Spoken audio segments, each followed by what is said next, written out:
Hey folks, Mother's Day is coming up next month, but not real. I mean, you may be listening to this on May 1st. May 10th is the date. Don't forget it. With an aura frame, you can capture her magic, your mom, your grandma's, your wife's magic, and you can capture and relive the mom magic every day. We've talked about aura frames many times before on this show, how easy it is to set it up. It just takes 2 minutes to set up the frame using the Aura app. You can, without taking it out of the box, plug in these live photos and videos to up to 30 seconds. And you could use those live iPhone photos if you want. Some moms are going to really get a kick out of that. The photos look like real prints. Aura's frames have a meticulously calibrated high-resolution display. Unless you look really closely at the transition, you would never know that it's a screen. And you can send it to your mom for Mother's Day if you're not able to see her in person, or your grandma, and load it up yourself. Aura displays photos in true color and automatically adjusts for the light level of the room. At night, when you turn out the lights, your frame will also turn off to save energy. It's named the #1 digital picture frame by Wirecutter, The Strategist, Wired, and PC Mac, recommended by Good Morning America, The Today Show, Forbes, Wall Street Journal, and more. You have all these memories with your mom and your partner or your grandma, and they are probably all on your phone, and you may not know what to do with all those photos. Well, this is the perfect gift, especially if you don't know exactly what to get the mother in your life, because sentimentality is always the way to go. Make Mother's Day special with Aura frames, named #1 by Wirecutter, as I mentioned. You can save on the gifts moms love by visiting auraframes.com. For a limited time, listeners can get $25 off their best-selling Carver matte frame with code MAJORITY. That's AURA frames.com, promo code MAJORITY. Support the show by mentioning us at checkout. Terms and conditions apply. Link in the video description and at majority.fm and in the episode description. And now time for the show. The Majority Report with Sam Seder. The destiny of America is always safer in the hands of the people than in the conference rooms of any elite. Sam Seder. They are unanimous in their hate for me, and I welcome their hatred. We must guard against the acquisition of unwarranted influence, whether sought or unsought, by the military-industrial complex. The Majority Report with Sam Seder. Ever get the feeling you've been cheated?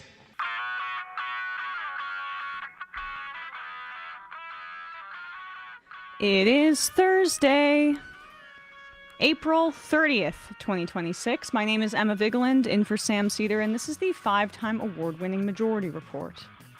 We are broadcasting live, steps, from the industrially ravaged Gowanus Canal in the heartland of America, downtown Brooklyn, USA.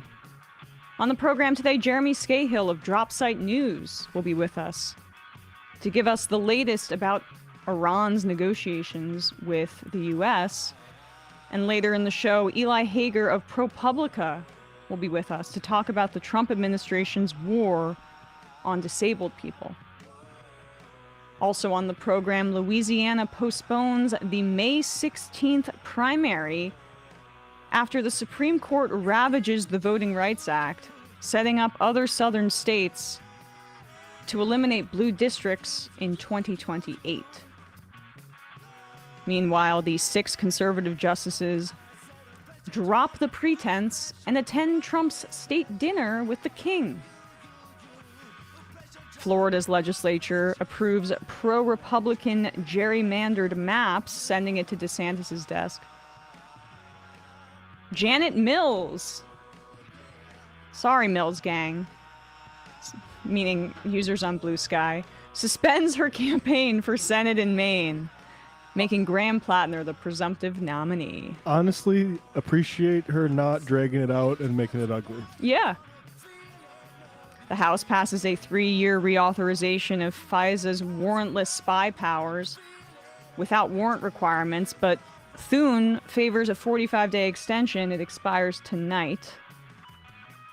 House Republicans pass $75 billion in ICE funding in a way that sets up the Senate to skirt the filibuster.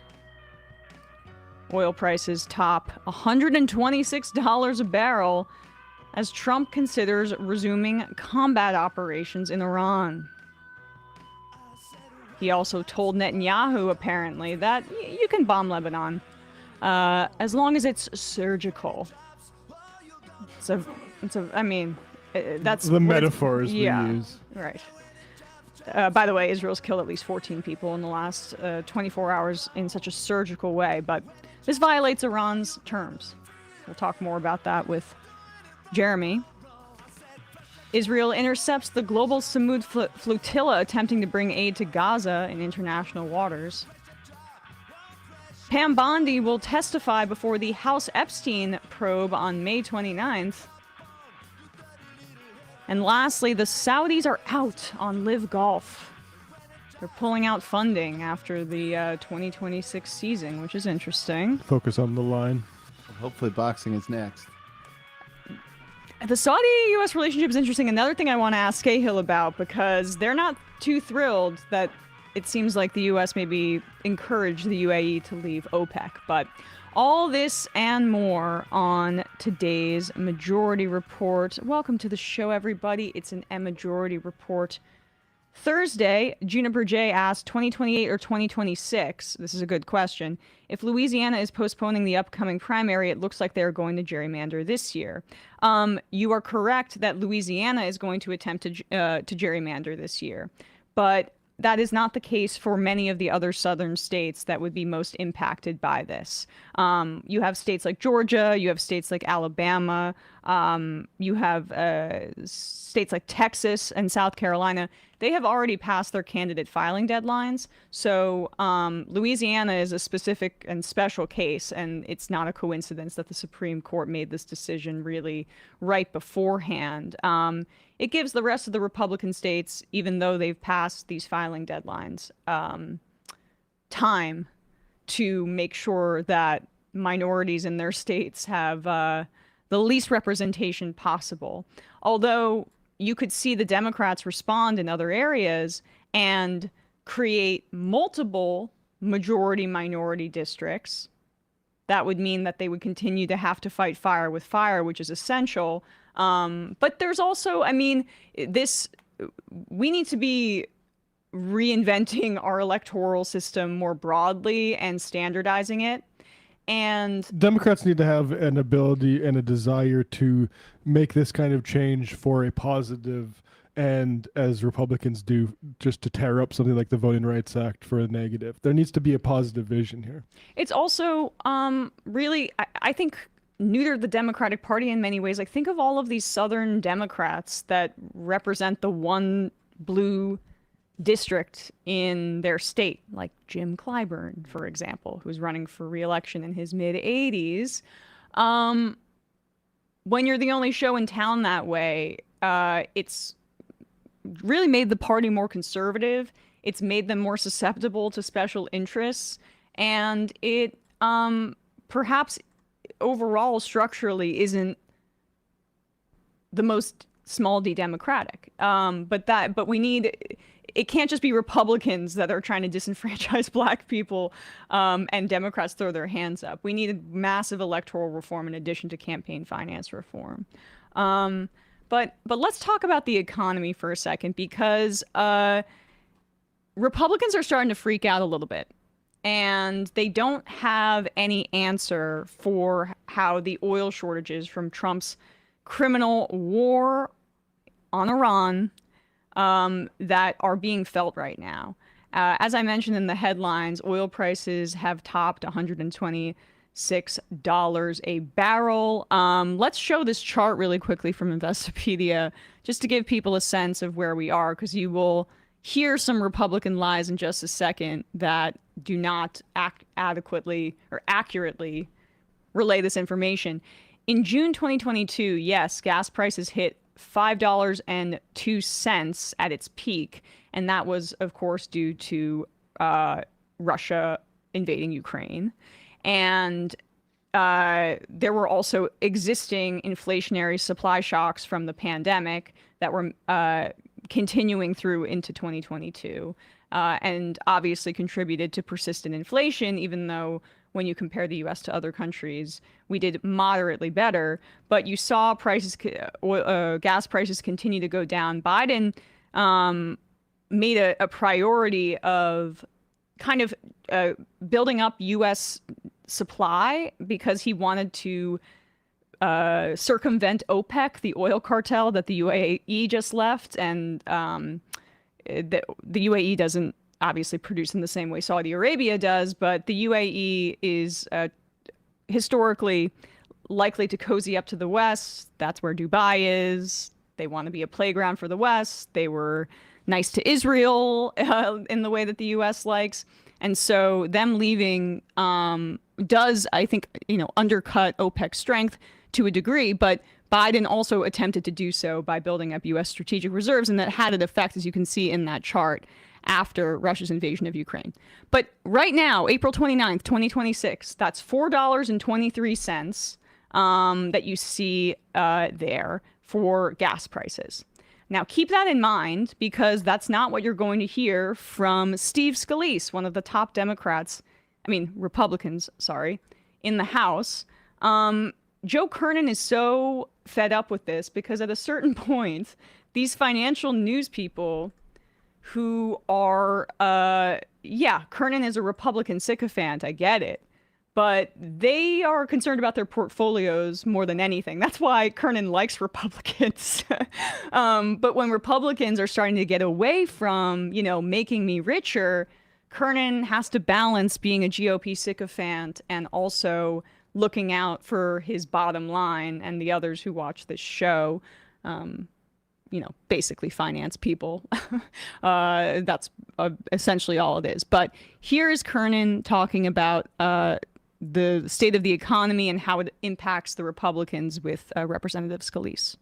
Prediction markets aren't friendly to the GOP's chances for holding the House. I mean, even the Senate is somewhat questionable. I don't know if you put any stock in that, but there were some developments this week. No, I don't. Seems like negative developments in Virginia. Can I just say I agree with Scalise on the not putting stock in the prediction markets as the way to lead into it. I don't think Scalise would disagree with that, by the way. Right. Developments in Virginia, I think, for Democrats, positive developments for Republicans in Texas. Something happening in Florida now. What is your? Do you think there's any way that your party holds on in November to the House? Absolutely. And look, it's a path that is focused on turnout, number one, and delivery. What we've delivered to finally start turning this mess around that we inherited a year and a half ago. People that will remember, you go back 2 years ago, we were paying almost $6 a gallon for gasoline. Right now it's in the Pause threes. it. Okay. Do I need to even fact check this again? We already went over this. That's not true. $5. Okay. 2 cents. And that's not even the time frame that he's accurately referencing. That's 2022. Right. 2 years ago, it was actually around $3. Yeah. Obviously, we've seen a jump with the Iran conflict. When were we it's paying 6? Still 50. What, well, two and a half years ago. But if you look at that wasn't the average price. Where we are now, we're over 30% below where we were just 2 years ago. Today, we are 30% below where we were 2 years ago. It's still going to go lower when Iran gets resolved and the Strait of Hormuz gets open. But at the same time, did anybody want a nuclear-armed Iran? I think if you ask most normal people, they would say absolutely not. When they just slaughtered 30,000 of their own people, they were about to get a nuclear weapon. And President Trump stopped that. But that's going to get resolved. President Trump's negotiating that right now. When they say like they, regardless of the inflated death numbers, less inflated than Trump, who goes 46,000. Yeah, Iran killed protesters. It's horrible.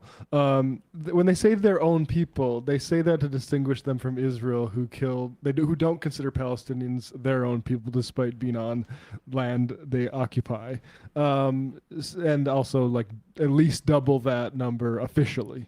But anyway. Yeah. Now, he's negotiated a number of peace deals. They're trying to get a resolution between Russia and Ukraine right now, too. So if you look all across the board, we are lowering inflation. Interest rates have started to come down. They're not where we want to be, by the way. We have a lot of work to do. But do you want to go back to the days where interest rates were in double digits, where inflation was 50% higher than it was today? So we're bringing things down so that we can make life more affordable, but we have more work to do, and that's why we're going to hold the majority. You must have been on vacation in California. I think 2 years ago, in April of 2024, we were at about 365. So we're actually above where we were then. And I'm not. No, we were well into the fives under Biden. Well into the fives. At one point, not 2 years ago. Most of energy production shut down. Energy in the Gulf of America was shut down. Alaska was shut down. We opened that up, by the way, in the Working Families Tax But 2 years ago, but we have these little things called charts, Steve. They have no compunction about lying, even on a financial news network that is across this kind of thing. I want to finish the clip, though. Average more was production now. Exactly 2 years ago, the average was 365 to 367. And I'm not saying that $4 or whatever it is now, that the long-term goals that we're trying to accomplish in the Middle East, I'm not saying it's not worth it for a brief time, but it's definitely going to hurt people, obviously, this summer. If you're paying a lot. Andrew was telling me you're going to stay home at this point. Okay, right? well, I don't know. I do not buy that the wealthy co-hosts of Squawk Boxes. Andrew's canceling his road trip. Yeah, Gas prices. You know, I'm not going to be able to fill up the RV. I was going to go cross country. Holiday road. Almost helicopter ride. So the last time that interest rates were in double digits was during the Reagan administration. It was in the early 1980s, and you know why? It was Iran again. It was because of the oil shock of 1979, which set off a chain reaction of inflation caused by, yes, the Iran-Iraq War, but also the Iranian Revolution as well, which resulted in this current government because the Iranian Revolution overthrew the Shah, which the United States and the British installed so we could steal Iranian oil. So it's just fascinating to see history repeat itself in this way. Yet another, I mean, really kind of painful economic impact caused by our policy towards Iran. And this time it was an illegal criminal offensive bombing campaign and war that we waged against them. And the reason that we wage this war is because of what I just mentioned, because the United States still wants the resources and wants dominance over the region. Israel is a big part of that. And they want to overthrow the very government that caused them pain the first time around. It's the same reason that we're starving Cuba right now, and that is such a horrifically sadistic policy. The capitalists that were humiliated decades ago are in the final throes of their life, and they're trying to right the wrongs of their inability to exploit parts of the world that they thought were theirs previously by right. Did Manifest Destiny ever go away, or do we just have cell phones now? In a moment, we're going to be talking to Jeremy Scahill, but first, a word from our sponsors. I would like to thank OneSkin for sponsoring today's episode and my skin today. If you like my skin, please don't ask to wear it, but you can look at OneSkin as an option to replicate it on your own face. Is that your own, or is that in the ad read? It is not in the ad That's definitely Amazon. It is my own. We're going, I know you know. Yeah. Want to talk about something else? You have heard us talk about OneSkin before, and whether you're someone who tries every new skin product that hits the market, or you've been using the same one or two things for years, at some point, you know, I'm in my 30s. You're realizing you got to keep up with your skin. I can't just lay in the sun and get burned all the time like I used to love. Julie loves this too, Sam's sister, and I've been using OneSkin ever since they became a sponsor, and I really can speak to the fact that it's just made my routine better. As we age, some skin cells stop functioning the way that they should. Longevity scientists call them zombie cells, and that's what's actually driving those visible signs of aging. The fine lines, the loss of firmness, the dullness that creeps in over time. And OneSkin's OS1 peptide was specifically engineered to address those. So you're getting everything you expect from great skincare with OS1 doing something most skincare was never built to do. I love the daily moisturizer, but really also the eye cream, which the skin around your eyes is very sensitive. I've kind of swung and missed with some other eye creams, but this is perfect. It's like the perfect kind of density. It's gentle on my skin, and I have really started to notice a difference. You don't need a complicated routine to get healthier, younger looking skin. Born from over a decade of longevity research, OneSkin's OS1 peptide is proven to target the visible signs of aging, helping you unlock your healthiest skin now and as you age. For a limited time, try OneSkin with 15% off using code MAJORITY at oneskin.co/majority. That's 15% off oneskin.co with code MAJORITY. After you purchase, they'll ask you where you heard about them. Please support our show and tell them we sent you. Link in the video and episode descriptions and at majority.fm. And lastly, you want to be more cultured? Well, 1 in 5 Americans have learned a new language on their bucket list. And if that's you, make this the year you finally check that off with Babbel, the language app that makes grammar fun and actually worth your time. Babbel lets you practice real-life conversation without the stress. You will build the confidence to speak up when it matters, so you can start speaking with confidence in as little as 3 weeks. Babbel recognizes that real-world connections are at the heart of language learning. Their courses are designed by real human beings and teach you relevant words and phrases you actually use. Their bite-sized lessons fit easily into your daily routine and are also easy to remember. Just 10 minutes a day is enough to start seeing real results. Babbel is phenomenal. I used it quite a bit before I went to Italy last summer, and you just have to kind of, you don't have to, it makes it easy, but you get the basics in real life conversation skills, and you're able to travel and not feel like a dumb American, which we're all self-conscious about right now. Babbel adapts to your learning style and keeps you motivated with personalized learning plans, real-time feedback, and progress tracking. Babbel has over 25 million subscriptions sold worldwide, and with 14 languages to choose from, every course comes with a 14-day money-back guarantee. Here is a special limited-time deal for you. Right now, get up to 60% off your Babbel subscription at babbel.com/majority. Get up to 60% off at babbel.com/majority, spelled BABBEL.com/majority. Rules and restrictions may apply. Link in the video and episode descriptions and at majority.fm. Okay, quick break, and when we come back, we'll be joined by Jeremy Scahill. We are back, and we are joined once again by friend of the show, the great Jeremy Scahill, journalist and co-founder of Dropsite News, author of the books Blackwater, The Rise of the World's Most Powerful Mercenary Army, and Dirty Wars, The World is a Battlefield. Jeremy, thanks so much for coming on the show today. Nice to see you, Emma. Nice to see you as well. So I wanted to start here because the Western press kind of largely goes along with this narrative you hear from the White House that is some version of Orientalism, really, about the Iranian government, that these are these savages purely motivated by religious fervor. They don't have the sophisticated nuance of Pete Hegseth.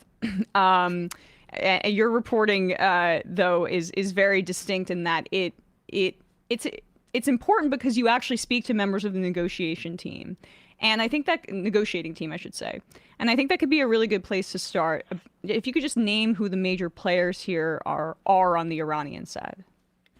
I think it's important at the onset to just say that, despite the way that the White House and Trump-aligned media, and actually much of the broader mainstream corporate press in the United States portrays Iran, it is not a country that sort of circles around a cult of personality. Yes, it has a leader called the Supreme Leader, and there's a religious dynamic that is very clearly pronounced in terms of the Iranian state's identity.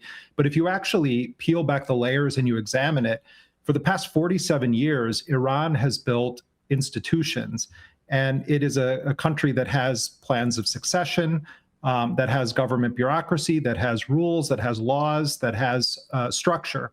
And I would challenge anyone to find a historical example that parallels what we've seen over the past 7 or so weeks, which is that the United States and Israel opened this war by assassinating the supreme leader of Iran, much of the political and military and intelligence leadership of Iran.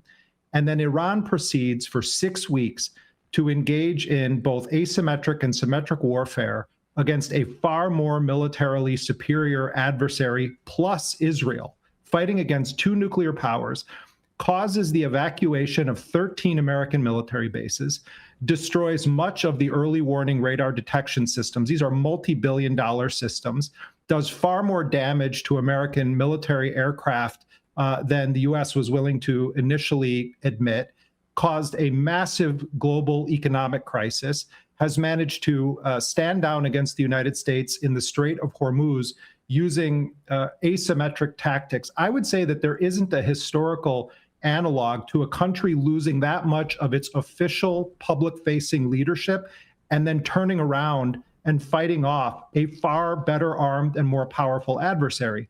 How about a biblical one that would piss off Israel? Yeah. David and Goliath.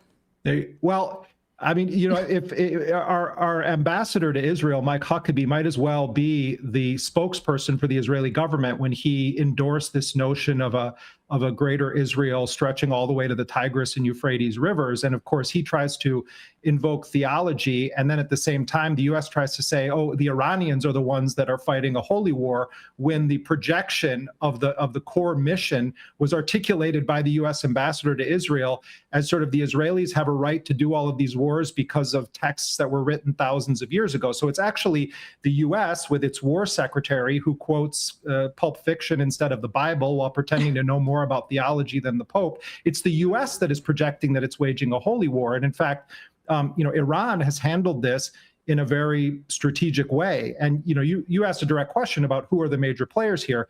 The U.S. wants to focus in on individual people, and they tried to portray Mohammad Bagher Ghalibaf, who's the speaker of the Iranian parliament, as sort of the man that they're going to do business with.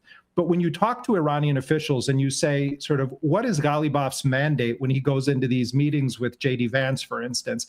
And what they say is he is functioning under the auspices of the Supreme National Security Council of Iran, the new supreme leader, who is the son of the assassinated supreme leader, Mojtaba Khamenei, does have veto power over that committee. But I've been told over and over that there is nothing that Ghalibaf would be able to do in those negotiations that has not already been signed off on.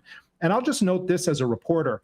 I've been speaking directly to senior Iranian officials going back to even before this war started about the negotiations that were happening in Oman. And then after that, Geneva, when the U.S. then turned around in the middle of negotiations and started the war. And what I would say is that consistently, what Iranian officials have said is their position, or what is or isn't going to happen, generally speaking, plays out the way that they've claimed it was going to play out. I saw a similar dynamic unfold with the Gaza negotiations, where repeatedly the Trump administration was lying about what was happening in the negotiations, and officials from Hamas and Islamic Jihad were telling the truth. This isn't an endorsement of anyone. This is just stating a basic fact. What we saw, Emma, over the past 2 weeks was Donald Trump utterly humiliate the United States in front of the world. I mean, certainly he humiliated himself for anyone that actually understood the factual basis of what was happening. But he repeatedly said the Iranians are begging us to negotiate. I reported many, many weeks ago that it was in fact Steve Witkoff, his special envoy, that had been texting Abbas Araghchi and others starting on the 3rd or 4th day of the war saying, shouldn't we talk now? Because they had gotten cooked intelligence from Israel. They thought this thing was going to be a cakewalk. They thought they were going to do these assassinations and that everything was going to fall into place. And they've just made fools of themselves to the point where Trump says J.D. Vance is on an airplane. Then he says, actually, Steve Witkoff is on the airplane with Jared Kushner. And the Iranians were saying to me, we're not going to meet with them at all. Let them come, but they're going to be humiliated because we've told them we're not speaking to them until they lift the naval blockade, which we consider a violation of international law.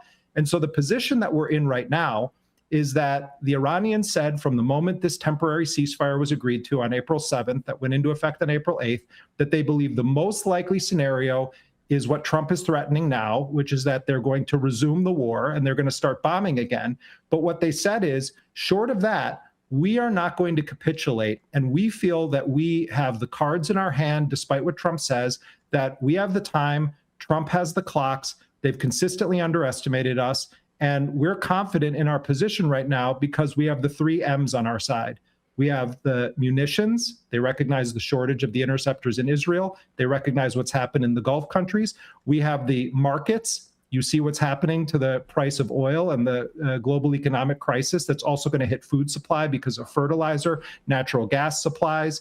If the Iranians were to sabotage internet undersea cables in the sea, which is an option that has been hinted at in media linked to the Iranian Islamic Revolutionary Guard Corps, then you're going to see the pain get even harder. And then there's the midterm elections. This is becoming an utter disaster to the point where even Trump allies are starting to hint in media that they want this thing wrapped up soon. So the Iranians feel confident where they are. They think that Trump has painted himself into a corner and that all the United States has left is to just say, we're going to bomb their civilization. We're going to continue to bomb. We're going to bomb their civilian infrastructure. Well, they may do that. But what's going to happen in response is that Iran is going to absolutely light up the Persian Gulf and escalate its attacks, and it's going to resume very heavy ballistic missile strikes on Israel. So Trump right now keeps listening to the Israeli point of view and pretending that it's intelligence, and that's, I think, what's being briefed to the president. But deep down, they're in a panic because they know that the Iranians are not going to capitulate. I think that's become very clear. So much I want to follow up with you on, but I want to maybe just pick up with what you were saying towards the end. That you've called the Israeli intelligence cooked. You've basically said that it's essentially their opinion that is being presented to Trump, or I would argue they're deliberately misleading. I mean, I read the CNN article maybe a month ago or so ago, and at the top it has the U.S. intelligence assessment of how much damage has been inflicted to Iranian sites. And then you go down towards the end of the article, and they also cite what the Israelis say, and it's essentially double.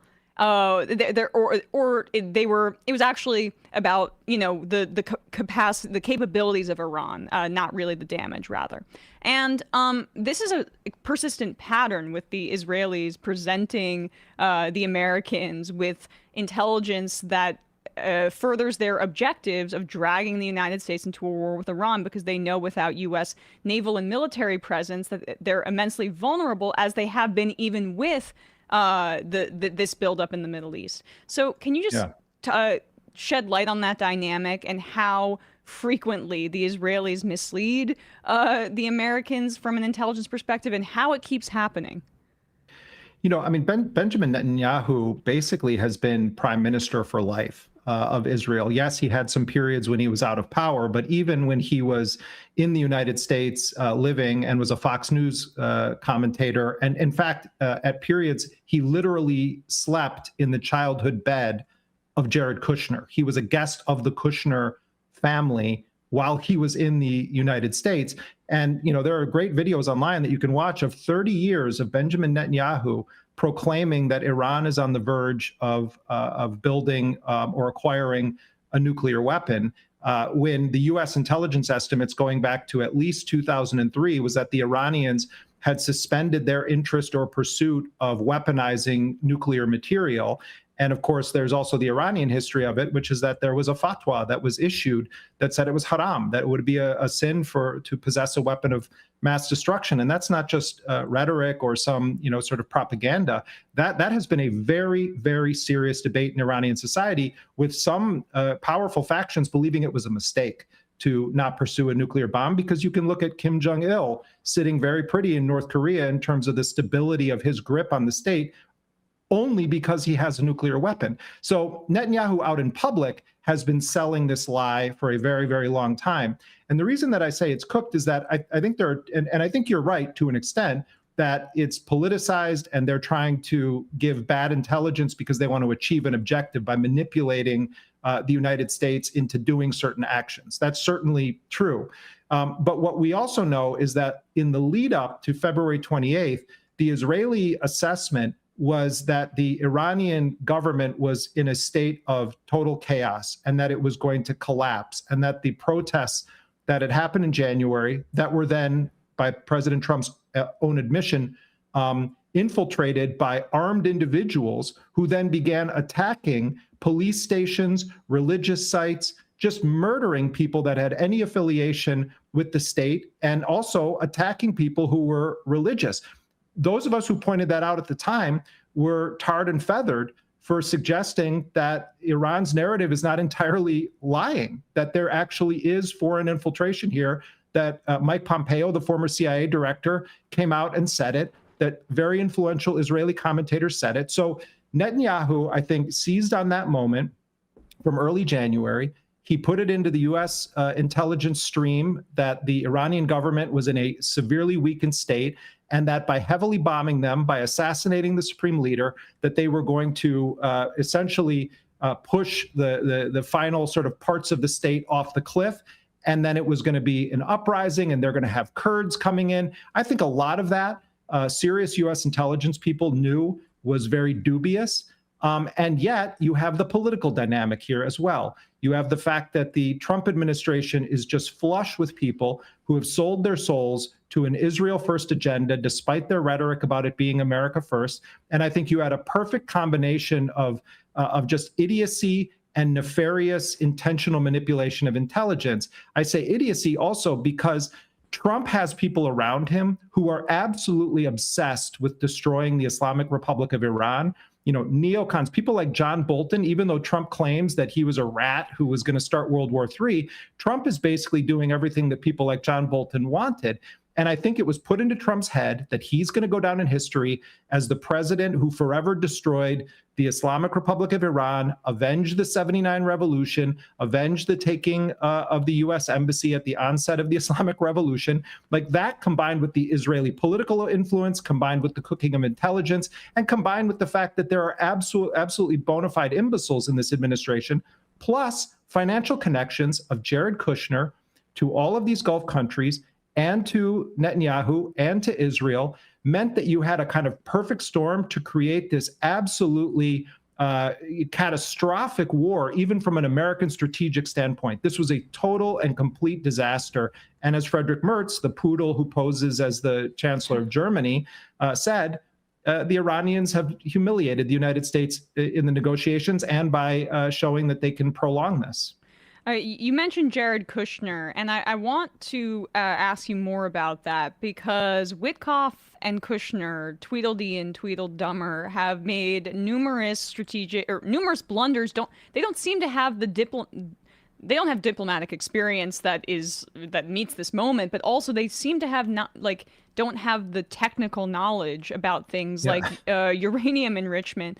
And you know, I am curious, I guess, here, how Iran is even able to trust these negotiators. And is there any schism between that pair and J.D. Vance? And I believe that you've written about that. If that's the case, why is Trump even continuing to send Witkoff and Jared Kushner unless they're just essentially there to be cutouts for the Israeli government in these negotiations? I would separate Steve Witkoff and Jared Kushner. I think that Jared Kushner very much knows what he's doing.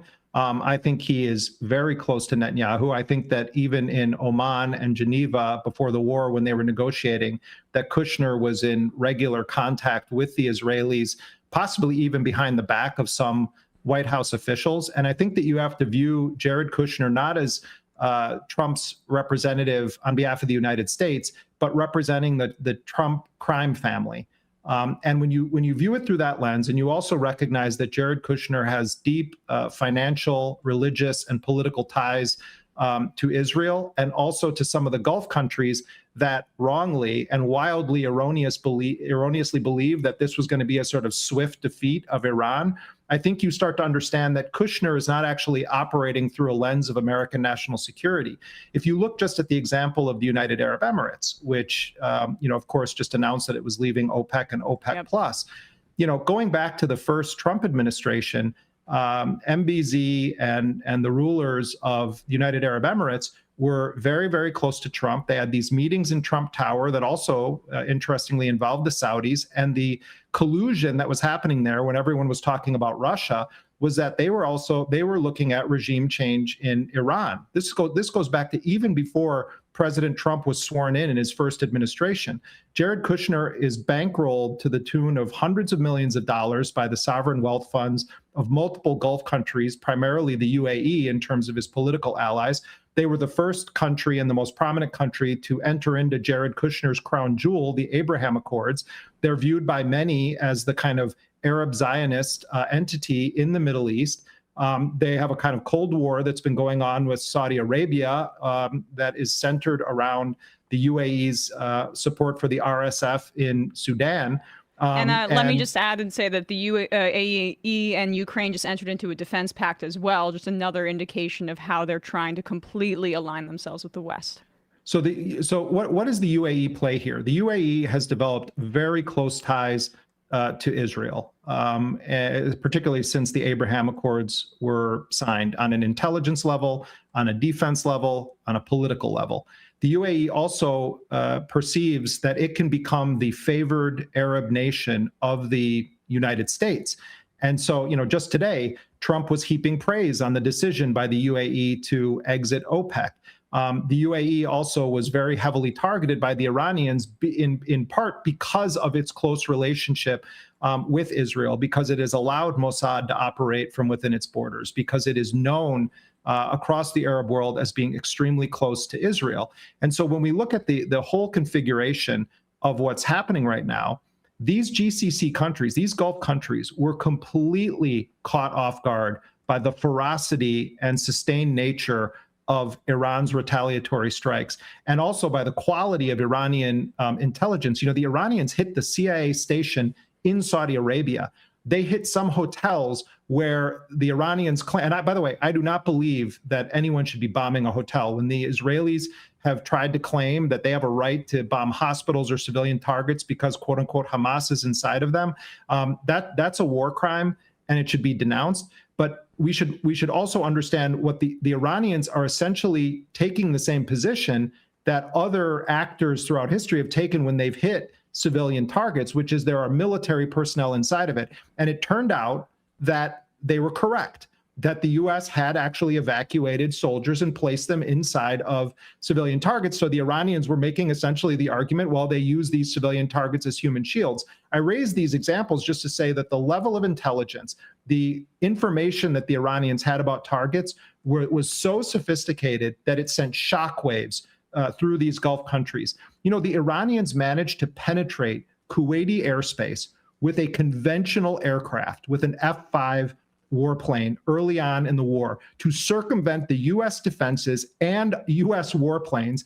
They managed to enter Kuwaiti airspace with a conventional warplane. This is, for people who are in the military, understanding that Iran was able to do this to the United States, this is a rare occurrence. And they carried out airstrikes that actually killed American soldiers.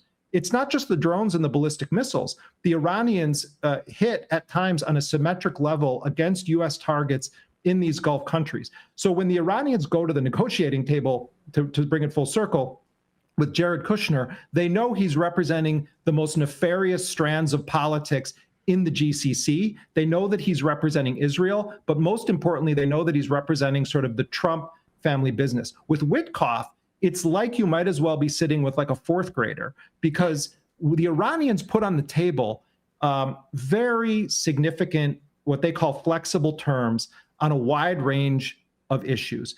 Trump could have taken a huge L and danced all around the world saying he did what Barack Hussein Obama could never do. He could have gotten a deal that he would have been celebrating for like the rest of his time on this earth, that he got the Iranians to do X, Y, and Z.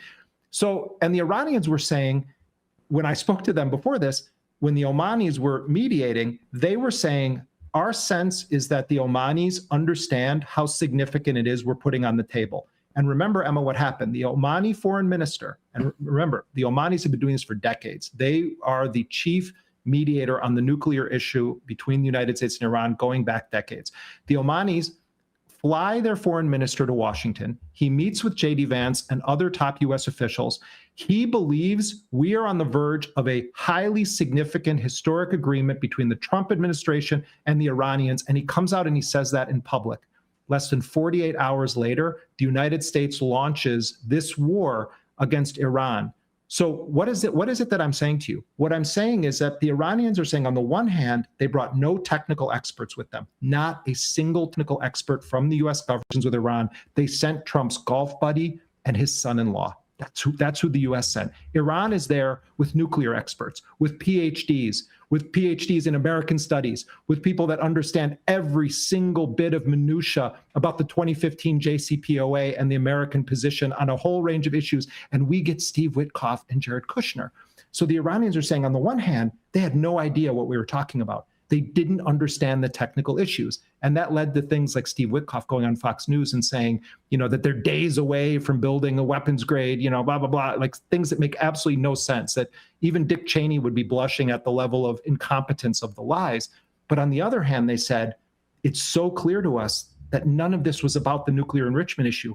This was about wanting to set it up to go to war, buying time to get their assets in place. So that's what the Iranians were dealing with. On the one hand, not a single technical expert, real estate bros at the table, Trump's son-in-law at the table, and then a political agenda that was clear as day that they wanted to go forward and do this war, and they were waiting to get all their assets in place.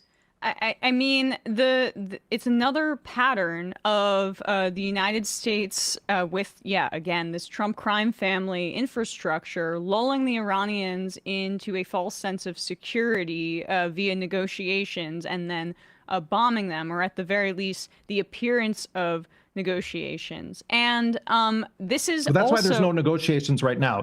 Right. The Iranians they're keenly aware of this, and that's why they're not. When Arachi was in Pakistan, the Iranian foreign minister, that's why they were saying, we're not meeting with Kushner and Witkoff again. You asked something that I think we should not let pass, which is about J.D. Vance. The reason that they wanted J.D. Vance, yes, the Iranians had read the reports that J.D. Vance had been somewhat of a dissident in the Trump administration. I think those are a bit exaggerated, or the idea that J.D. Vance he wants to set himself up in 2028 and distance himself from this unpopular war. Yeah. That's true. But I do think that, part of the role, and in fact, J.D. Vance said this last night or this morning in an interview, he was responding to the Atlantic magazine story. The Atlantic, of course, edited by a former Israeli prison guard turned American journalist Jeffrey Goldberg. But the Atlantic, had done this report about J.D. Vance raising these issues.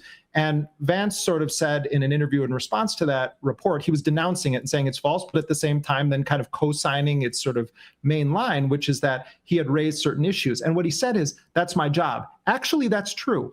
Joe Biden, when they were talking about Afghanistan policy, and he was Barack Obama's vice president, had to play devil's advocate and be the one to ask tough questions. That is supposed to be the job of the vice president. So I think there's some exaggeration about J.D. Vance's sort of anti-interventionism.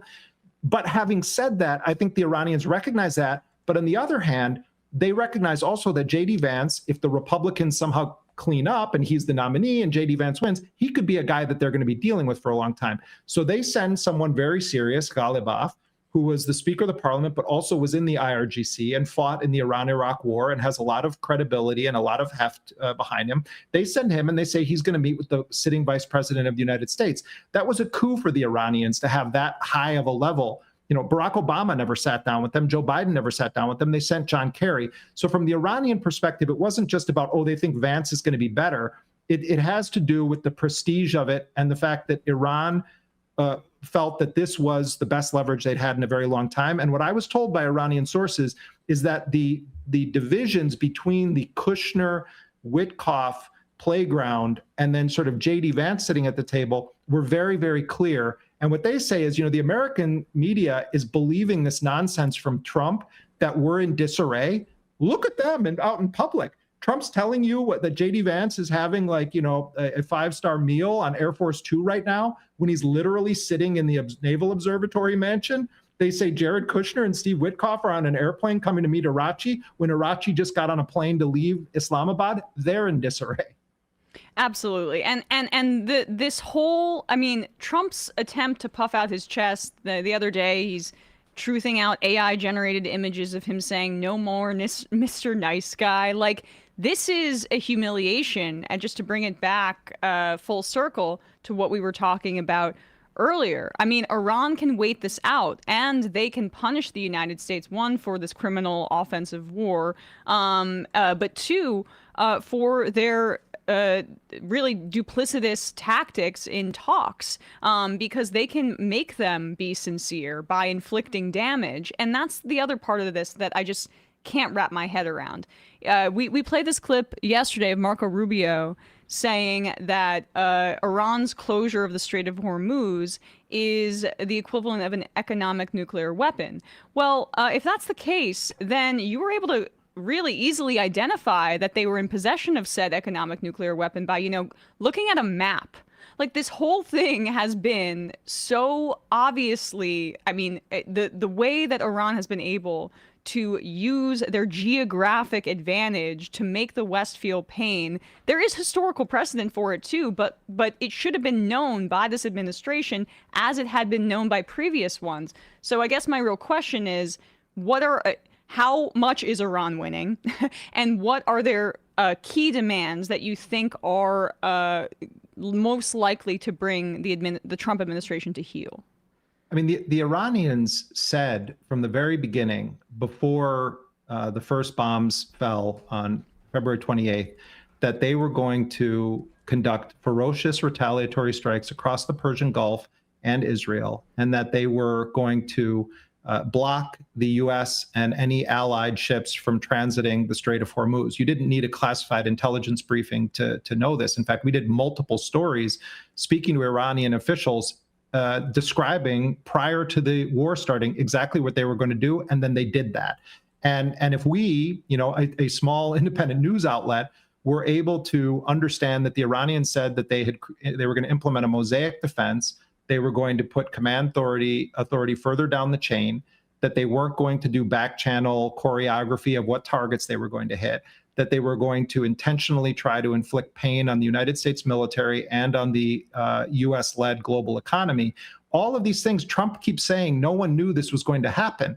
And everyone knew it was going to happen who actually was paying attention. But when you cartoonize the quote unquote enemy to such a degree that you cease to believe that there's any logic behind their actions or that they're not rational actors, you do a disservice to your own cause. And so it's this combination of ignorance, hubris, and then a very sophisticated Israeli psychological and intelligence operation targeting the highest levers of power in the United States, both openly and clandestinely through the contamination of the intelligence presentation process to the President of the United States, who, by the way, has just cast aside all of the subject matter experts that the United States had at its disposal. But I don't think that we should get too far down the line of overstating the stability of Iran's economy or the overall situation. Iran has been very severely bombed. Iran's civilian infrastructure has taken a very severe hit. More than 3,000 Iranians have been killed. The first major massacre we knew of was at the girls' school, where more than 165 people, most of them young girls, were murdered in a U.S. attack in the opening moments of this strike. And the Iranian political situation prior to this was in a very uncertain state because the sanctions had really punished Iranian society. Their currency was in massive depreciation. Inflation was off the charts. The protests that were happening were overwhelmingly on economic issues. And so what the U.S. war has done is unified almost every sector of Iranian society against the United States and Israel. And it's going to be for the Iranian people to decide when the dust settles what they want their future to look like. But I think that what has happened is that the U.S. war has brought Iranians together in opposition to this. And so right now, it does seem like there is broad consensus in Iran that regardless of who the power structure is, the sovereignty of the country is not up for negotiation. And I think that that is a very powerful weapon in the hands of the Iranian negotiators. They understand that regardless of what Iranians think about the state, generally speaking, Iran is behind them in the stance that they're taking with the United States right now. Jeremy Scahill, Dropsite News is essential reading on this very topic and more. If you want to understand our foreign policy in a way that isn't so severely slanted towards the United States perspective, it's important to continue to read Dropsite. Thanks so much for your time today. I really appreciate it. Thanks, Emma. Quick break, folks, and when we come back, we're going to be speaking with Eli Hager of ProPublica on the Trump administration, basically targeting disabled adults with cuts. Be right back. We are back, and we are joined now by Eli Hager, writer at ProPublica, here to discuss his piece, "The Trump Administration Aims to Penalize Disabled Adults Who Live with Their Families." Eli, thanks so much for coming on the show today. Thank you for having me. Of course. So Trump is now essentially via the supplemental social security income moving to, at least the administration is, according to multiple sources who spoke to you at ProPublica, they're moving to really severely cut or even eliminate these important benefits for hundreds of thousands of people with disabilities. And this is targeting people who live in the same home as their families. Could you explain what they are moving towards and how this works? Right. So the system that already exists is that people who have disabilities who choose or need to live with family members or with friends have their SSI benefits reduced by a certain amount, because the idea is that you're getting that help from your family or friends, so you don't need as much of the federal benefit. But there's always been an exception to that rule, which is that if you live in a quote unquote, if public assistance household, so like if the family is lower income and they're receiving SNAP or TANF benefits or these other programs, then it's understood that the family can't just support you. It's a lower income family. The Trump rule would reverse this approach specifically with SNAP households. So essentially, if you live in a household that receives SNAP, you're going to have your SSI benefit reduced by a third, which could be hundreds of dollars a month, just for the fact of living with your family. If it wouldn't be reduced by a third if you lived on your own. And which disabilities, adults that are going to be impacted by this, and children, I guess. What kinds of disabilities are we talking about here that are going to be targeted because they still live at home? Right. So a lot of the most common situations would be young adults and middle-aged adults with intellectual disabilities who still live at home. So a common example would be a young adult from age 18 to 30 or 35 who's still living with their parents because they have Down syndrome or autism that causes them to be nonverbal and other things that prevent them from being able to support themselves and make a full living. So that would be one common situation. Another common situation would be older people who would essentially be destitute without the help of the SSI program and have to move back in with their adult children because they have no other place to live and no other way to survive. So both of those groups of people would have their SSI disability benefits cut by a third, again, hundreds of dollars a month, just for the fact of continuing to or having to live with their families. Tell us a bit about supplemental security income when we're talking about SSI. I was reading your piece, not shocked, but dismayed to see that despite the fact that millions of people are disabled or unable to work because of disabilities or the old age, which you're speaking about there, that a very small fraction of people who even apply to this, to supplemental security income, are even approved. Right. It's a very rigorous process, which is what makes it somewhat misleading when the current administration talks so much about fraud and so on in some of these programs. Fraud does exist in safety net programs, but in the SSI program specifically, the process is incredibly complicated, and the steps you have to go to can often take years. You have to not only demonstrate that you have a severe disability, or that you're essentially indigent in old age. You also have to provide extensive financial records showing everything about the household where you live, and your income and assets. You also can't have assets over $2,000, so people can't save more than $2,000 or Right. more than $2,000. So it's I remember that horrible story. We've covered that before. Yes. right. It's extremely rigorous, and so for that reason, less than a third of applicants to the program are approved, and even after they're approved, they undergo near constant supervision of their finances. As often as every month, they have their finances and household arrangements double checked to make sure that they essentially still qualify for the program. And this would create wildly, this would wildly increase the paperwork requirements that are already as burdensome as you describe. Right, exactly. So that's what happens for a lot of SSI recipients, but the paperwork requirements are reduced if you're in a lower income household, because it's understood that they sort of use how say the SNAP program or another one of these programs has already demonstrated that this is a lower income household.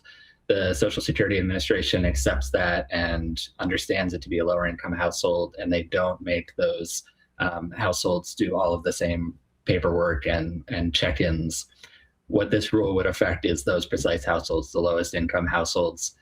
They would now have to do all of those check-ins as often as every month. If anything changes with their living circumstance, like they split up utility bills slightly differently with the people they're living with, or somebody, let's say one of their siblings is there for a while and helps them with one of their living expenses, they're supposed to report that every month, or else they could potentially be billed for being overpaid by Social Security. Can you talk about the alternatives that are suggested here for where these Americans can live and get the care that they need? Because what essentially this seems like it's incentivizing people to do is to be forced to institutionalize forcing these disabled people into institutions. And you've heard some rhetoric about this from the Trump administration. They're piloting certain programs where they're, I believe it was in Utah we covered this. They want to essentially intern a bunch of homeless people there. The administration has talked before about how we need to bring back these kinds of institutions. And I guess my reading of this is that perhaps there's some financial incentive here for institutions that would take on these people with disabilities. There could be. I haven't done the reporting to support that, but a lot of the cost of housing people in institutional facilities then it becomes a Medicaid cost. So it continues to be a taxpayer cost. We actually did a comparison, like for one of the young people this would affect in Philadelphia, who we wrote about. Cutting her benefits would essentially save taxpayers $11 a month. If that means that her family, without that income for the household, if that means that her family can no longer support her there in the household, she would instead have to move into a group home or nursing facility, and that would cost taxpayers hundreds of dollars a day. So it's increasing the cost to taxpayers by hundreds of dollars to not support them at home and rather have them live in institutional facilities. We have a question from a viewer, Frank Fisto. Would this affect an adult that has disabilities that lives with a senior collecting Social Security? It would if anybody in the household receives SNAP. I don't know if anybody receives SNAP, but it's a change particularly affecting these SNAP households. Which is just, SNAP is food stamps. It's just for food. So SSI is supposed to be an income that you can use for, like if you have a severe disability, you have Down syndrome, you're completely you've been demonstrated by medical experts and a judge not to be able to work and make a living. It's supposed to be a very basic income to be able to support yourself, and SNAP only covers, obviously, food. The viewer writes in and clarifies, saying they both receive SNAP in this household, so this would obviously be impacted then. I believe so, yes.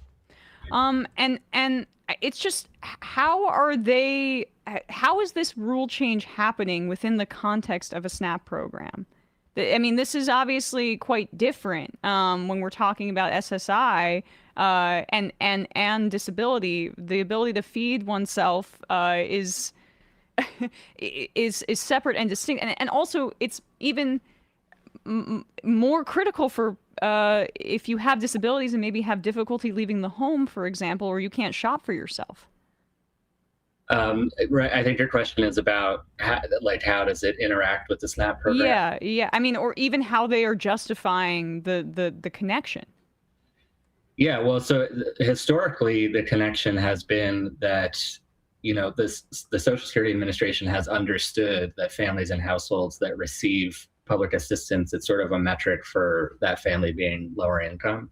Mm-hmm. So if a person with a disability moves into that household because they can't support themselves on their own, it's understood that the household can't just support them, and that their SSI benefit is going to need to be their complete benefit. It shouldn't be cut just because there's other people living in the home. And this rule change would specifically no longer use SNAP as that sort of metric, and so just say, it doesn't matter if the SNAP program has already determined your household to be very low income. We're going to reduce your SSI benefit anyway and no longer have that exception.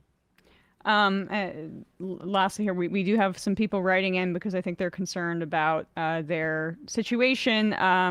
Socialist Peach says, what about folks who live on their own and rely on SSI and Medicaid waivers? Perhaps I could answer that this is about disabled adults that live with their parents or with another family member, right? Right. This is a penalty for living with others. So if you live alone, you wouldn't be affected. I mean, yeah. And can you just speak about, you talk to people in your piece, and it's just abundantly clear that if you have a mental disability, some of them make it so that living at home is often much more preferable. There's a familiarity, there's a comfort. There is obviously, if you're living with a parent as well, you're going to be saving and not have to put yourself into one of these institutions or be put in one of these institutions. But just the psychological safety that is often present for people with intellectual or mental disabilities and their ability to live at home. Yeah, it's very true. I mean, there's an interesting coalition building around this issue. So I spoke with some evangelical groups who care a lot about this, and essentially they see it as a family issue, a family values issue, in the sense of keeping families together and it being better for people to be able to be with their families rather than separated into institutions or potentially living on their own with little support. So the SSI program helps families stay together in their view. And as you say, if we also spoke to people who have, say, adult children with Down syndrome and autism, to where they're nonverbal and things like that. But it gives people sort of a sense of pride to be able to be a part of their household and contribute to their household a little bit, help pay for the utilities, that sort of thing. So it definitely makes, I think anybody watching this knows the value of family. So it definitely has those benefits. Lastly, the one really silver lining here is this has not been implemented yet. It's just you have multiple sources that are saying that this is the direction that it's going in. Can you just give people a sense of what the timeline is for this potential change to happen? Right. So as with any executive branch regulation, it has to go through a whole process. So we have the reporting to show that they've announced that they're doing this rule, that they're working on it. It's currently at the Office of Management and Budget, which is essentially the White House budget office, where they edit the regulation, and they sort of consider it against all the priorities of the White House and the administration. And so it's at that stage they have to consider whether to formally publish it as a notice of proposed rulemaking, which is the wonky term. And then once that happens, there'll be an opportunity for public comment. So anybody watching this can write in. Once that happens, they can write in with their comments about what they think about the rule. And then the Social Security Administration is supposed to take into account those comments before finally publishing the new rule. Well, we always have the Capitol switchboard number in the description wherever you're watching this. If you want to call your member of Congress or your senator, it doesn't hurt to get this on their radar. And you can look at ProPublica and Eli's reporting. It's called "The Trump Administration Aims to Penalize Disabled Adults Who Live with Their Families." And you can read that article, get informed about it, and call your representative or your senator and tell them to object to this. Eli Hager, writer at ProPublica. You can read his piece that I just mentioned at ProPublica. Thanks so much for your time today. I really appreciate it. Thank you. Of course. With that, folks, we're going to wrap up the free part of this program. We'll head into the fun half. We've got some fun for you. I mean, it is fun that Janet Mills has dropped out. We'll talk about that a bit. That's fun. I'd just like to make a point on the interview we just got over with. Is this brings us back to our old friend Bill Clinton, and the welfare reforms he did in the 90s. This is from The Guardian. In 1996, when welfare reforms were introduced in a coalition between President Bill Clinton and Republicans, 68% of families in the U.S. living below the poverty line received cash assistance. That has since fallen to just 23% nationally and even lower in many southern states without alternative forms of welfare filling the gap. In Georgia, the proportion dropped from 98% to just 7%. And people talk about welfare queens and that sort of thing. The truth is that was a fixation or a fixture of racist imaginations, and that who was actually being benefited from that was people who were caring for people. Like in large part, it was keeping people together with members of their family who needed more assistance. And we said, actually, what you need to do is go apply for Walmart. Right. Or one of those, and leave, and whatever happens to the family member that you care for with government assistance, just screw them. Just a heinous, attack on our society that, again, came from the left of center with, Republicans. So that's a bipartisan attack on America. Exactly right. Brandon, hello. Hello. Hello. Hello. What's happening on the Discourse? Oh, well, it's been a banner week for the Discourse. Obviously, last week we hit 20,000, and we've been celebrating this week by delving into the various conspiracies related to Donald Trump's newest shooting incident that he's trying to sell to the public. I mean, so we've been doing that. Erica Kirk has a new video out. Candace has a new video out about Erica Kirk's new video. And we've also been watching, I don't know if you've seen this, but Russell Brand's incredibly incriminating interview with Piers Morgan. Some are saying the most incriminating interview anyone's ever done. Many are Besides saying that one where that guy, well, except for that one where that guy literally admitted to murder, like in the interview. He was just like, yeah, no, I did it. But besides that, like. Wait, which one is that? Robert Durst are you talking about? Yeah, we kept the hot mic on and burped, and he's like, I killed them all, didn't I? Yeah. Crazy. But yeah, besides incidents like that, it was incriminating. So yeah, we've been having a really good time, but we're 100 away from 8,000 on Twitch. We are 100 away from 21,000 on YouTube. So definitely a good day to join the Discourse. Always a good day to join the Discourse. Always a good day. Matt, what's happening on Left Reckoning and with the Jacobin Show? Yeah, tomorrow, May Day, Jacobin Show is doing a live stream. We'll be live at 3 o'clock Eastern time, so I won't be here for the fun half. But check out David and I. We'll have a bunch of fun Jacobin guests and some activist-y type folks, and we'll just talk about the workers' holiday. All right. Check that out, folks. Also follow me on Instagram. I'm like 1,200 away from 10,000, which is the big money in Instagram. Oh, yeah. I'm 100 away from 20. So let's follow Matt first, though. Yeah, thank you, Brian. Well, when you follow Brian, you get stand-up clips and little sketches and things like that. When you follow Matt, you get hot selfies. I'll take my Which is way more valuable. I did get a lapel mic, and so I might be doing some of those videos where I clip it onto like a book or something like that. All right. Oh, we got Binder in that. Stepping up your game. Yeah, while we bring in Binder, I'll read some IMs here. Skid Mark Twain. Can we see a picture of Emma in her tomboy era? No! Just look at Kristen Wiig in the Michael Jordan jersey on Fallon or whatever. That's what it looks like. It really was. It was, I mean, I think I scrubbed a lot of those pictures with the short haircut at one point. But yes, I did dress in boys' clothes for a while in like 4th and 5th grade. The People's Eyebrow, my God, is the U.S. a cruel place. Yes, exactly. Oh, we have Binder. Hello, Matt Binder. Hello. What's happening on your shows? YouTube.com/Matt Binder tonight at 8:30 p.m. Eastern Time. Join me and the rest of the Leftist Mafia crew for Leftist Mafia. Do it. All right, guys. We're pounding a certain area. Jesus Christ. Sorry. That pairs quite nicely with the Michigan Fist. That Michigan Fist. I want that Michigan Fist! I still maintain that that just somehow makes it so much hornier. Because I've gotten the taste of the Michigan Fist, and now I want that Michigan Fist. Feels like something you should see on HBO at like 3 o'clock in the morning. All right, guys. We are heading into the fun half. See you there.